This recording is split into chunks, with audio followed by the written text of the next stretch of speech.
France Maghreb 2, France Maghreb 2. Bonjour à toutes, bonjour à tous. Aujourd'hui, jeudi 15 mars 2018, 7e anniversaire du début de la guerre en Syrie. Mon billet porte le titre « Et à la fin, c'est toujours un Syrien qui meurt ».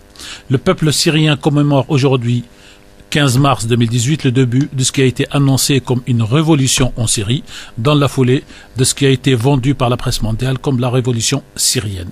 L'immense opération médiatique de propagande mise alors en place à l'échelle mondiale et précisons-le, dans les médias mainstream occidentaux et les médias arabes, principalement ceux des pays du Golfe, ne pouvait que convaincre tout citoyen de bonne foi à travers le monde que la révolution est en marche dans les pays du Cham, la Syrie. Dans les premiers mois, de ce qui apparaissait comme une insurrection légitime, rares étaient les médias, les intellectuels, les analystes en Occident qui pouvaient douter de la marche en avant de la dite révolution syrienne et de l'avènement des libertés et de la démocratie au cœur du Moyen-Orient. Nous avons eu ici, à France Maghreb 2, la lucidité dès septembre 2011 de ne pas nous contenter de la version donnée par les médias mainstream occidentaux et d'aller chercher les informations sur ce qui s'est enclenché en Syrie dans les médias de pays de cultures différentes. Nous avons alors été lire des articles en français, la langue de notre pays, en langue arabe, la langue de nos ancêtres et de beaucoup d'entre nous, et en langue anglaise, la langue dominante mondialement aujourd'hui. Ces trois langues nous ont permis de lire ce qu'écrivent les Russes, les Chinois, les Indiens et l'Amérique et en Amérique et Afrique du Sud. Nous avons été lire et relire l'histoire de la Syrie et de l'ensemble du Moyen-Orient depuis le dernier siècle et plus précisément depuis la chute de l'Empire ottoman. Ce n'est donc pas parce que nous étions voyants, détenions une boule de cristal ou su interpréter les prévisions marquées de Nostradamus, mais tout simplement nous avons été des analystes et donc des visionnaires. Nous avions décidé dès septembre 2011 de dénoncer la guerre en Syrie en la qualifiant de guerre contre la Syrie. Le pape Benoît XVI lui-même est venu déclarer quelques mois plus tard que la guerre en Syrie est une guerre mondiale par Syriens interposés. Nous avions vu et analysé les prémices de ce qui a été baptisé à tort le printemps arabe et qui s'est révélé un hiver arabe au vu de critères du nombre de centaines de milliers d'Arabes morts, du recul voire de la chute vertigineuse constatée par tous des économies des pays arabes où le typhon censé apporter la démocratie et les libertés a frappé. C'est ainsi que nous rappelons que de nombreux événements se sont déroulés dès 2010. Il faut se le rappeler, mémoriser.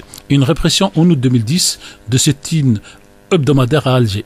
Le démantèlement en novembre 2010 d'un camp de protestataires séparatistes à l'Ayoun au Maroc.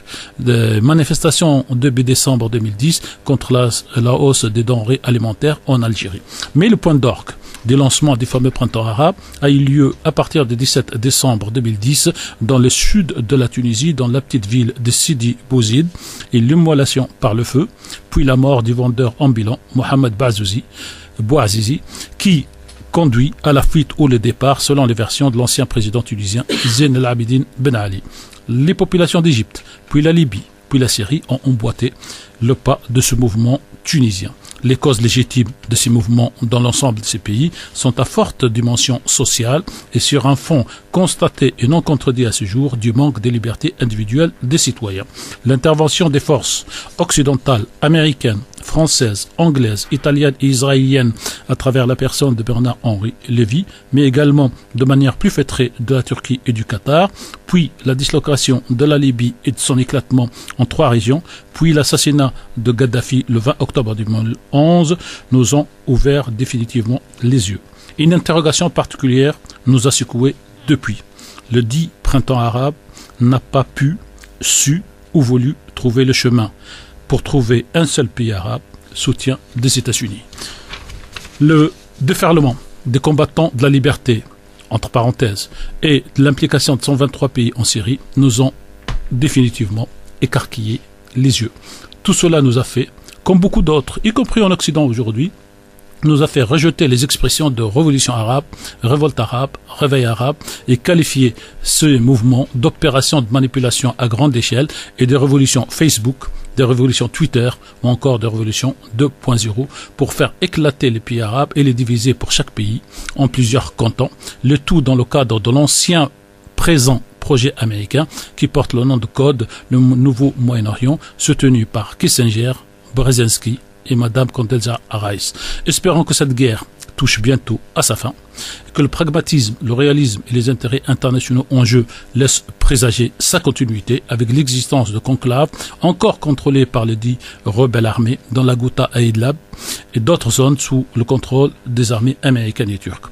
Nous voyons aujourd'hui se concrétiser sur le terrain la confirmation de cette analyse de guerre contre la Syrie dans la bouche pour la première fois des citoyens civils syriens qui sortent par flux humains ininterrompus de la Ghouta et qui qualifient les terroristes de chiens et autres qualificatifs synonymes pour raconter en direct à la télévision les souffrances qu'ils ont subies depuis 4 ans.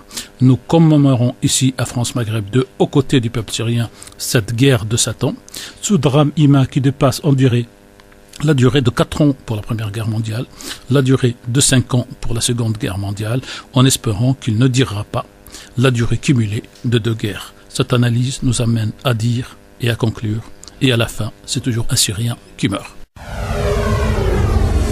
France Maghreb 2, France Maghreb.